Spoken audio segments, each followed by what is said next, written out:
ಎಲ್ರಿಗೂ ನಮಸ್ಕಾರ. ಇವತ್ತು ನಾವು ಮಾಡ್ತಿರೋ ರೆಸಿಪಿ ಬಂದು ಕೊಬ್ಬರಿ ಚಟ್ನಿ. ದೋಸೆಗೆ ಇಡ್ಲಿಗೆ ಯೂಸ್ ಮಾಡ್ತೀವಲ್ಲ ಆ ಚಟ್ನಿ ಹೆಂಗ್ ಮಾಡೋದಂದ್ರೆ, ಆಮೇಲೆ ಏನೇನ್ ಬೇಕಂತಂದ್ರೆ ಕೊಬ್ಬರಿ ಬೇಕು, ಆಮೇಲೆ ಪುಟಾಣಿ ಹುರ್ಗಡ್ಲೆ ಅಂತಿರಲ್ವಾ ಅದು, ಮೆಣಸಿನ್ಕಾಯಿ, ಬೆಳ್ಳುಳ್ಳಿ, ಶುಂಠಿ, ಪುದೀನ, ಆಮೇಲೆ ಕೊತ್ತಂಬರಿ, ಆಮೇಲೆ ಉಪ್ಪು, ಸ್ವಲ್ಪ ಸಕ್ಕರೆ ಹಾಕಬೇಕು ಮಿಕ್ಸಿಗೆ ಹಾಕುವಾಗ. ಆಮೇಲೆ ಒಗ್ಗರಣೆ ಹೆಂಗ್ ಕೊಡೋದು ಅಂತ ಆಮೇಲೆ ಅದನ್ನ ಫಸ್ಟ್ ಏನ್ ಮಾಡೋಣ, ಇದನ್ನೆಲ್ಲ ಹಾಕೊಂಡು ಮಿಕ್ಸಿ ಮಾಡ್ಕೊಳ್ಳೋಣ. ಇದಕ್ಕೆ ಎಷ್ಟು ಬೇಕಾಗತ್ತೆ ಅಷ್ಟು ಉಪ್ಪು, ಆಮೇಲೆ ಸ್ವಲ್ಪ ನೀರು ಹಾಕೊಂಡು ಮಿಕ್ಸಿ ಮಾಡ್ಕೋಬೇಕು.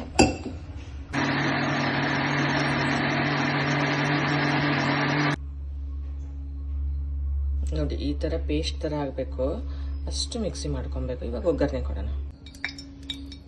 ಇವಾಗ ಒಗ್ಗರಣೆ ಮಾಡ್ಕೊಳ್ಳೋಣ. ಅವಾಗಲೇ ಜೀರಿಗೆ ಒಂದು ಹಾಕಬೇಕು ಮಿಕ್ಸಿಗೆ, ಅದೊಂದು ಹೇಳ್ದು ಮರ್ತೆ, ಸ್ವಲ್ಪ ಜೀರಿಗೆ ಹಾಕಿ ಅದ್ರ ಜೊತೆಗೆ.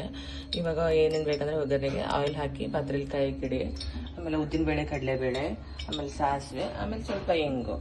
ಇವಾಗ ಫಸ್ಟ್ ಉದ್ದಿನಬೇಳೆ ಕಡಲೆಬೇಳೆ ಹಾಕೋಣ. ಸ್ವಲ್ಪ ಟೈಮ್ ತೊಗೊಳತ್ತಲ್ವ ಬೇಯಕ್ಕೆ, ಅದಕ್ಕೆ ಇದನ್ನೇ ಫಸ್ಟ್ ಹಾಕಬೇಕು. ಆಮೇಲೆ ಸಾಸಿವೆನ ಹಾಕಿ ಸ್ವಲ್ಪ ಬೇಯಲಿ, ಗೋಲ್ಡನ್ ಬ್ರೌನ್ ಕಲರ್ ಬರಲಿ ಸ್ವಲ್ಪ.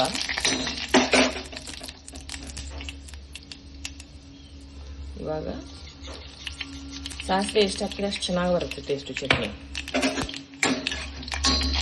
ಸ್ವಲ್ಪ ಹಿಂಗೆ ಹಾಕಿ, ಆಮೇಲೆ ಕರಿಬೇವು, ಮೆಣಸಿನ್ಕಾಯಿ ಹಾಕೋರು ಮೆಣಸಿನ್ಕಾಯಿನ ಹಾಕೋದು. ಇಮಿಡಿಯೇಟ್ ಆಫ್ ಮಾಡಿಬಿಡಿ, ಇಲ್ಲ ಅಂತಂದ್ರೆ ಸುಡತ್ತೆ. ಇವಾಗ ಈ ಚಟ್ನಿನ ಇದಕ್ಕೆ ಹಾಕಿ ಮಿಕ್ಸ್ ಮಾಡ್ಕೊಳ್ಳೋಣ. ನೋಡಿ ಈ ತರ ಆಗುತ್ತೆ. ಇದನ್ನ ನೀವು ದೋಸೆ, ಇಡ್ಲಿಗೆಲ್ಲ ಯೂಸ್ ಮಾಡ್ಕೋಬೇಕು, ತುಂಬಾ ಚೆನ್ನಾಗಾಗತ್ತೆ. Thank you.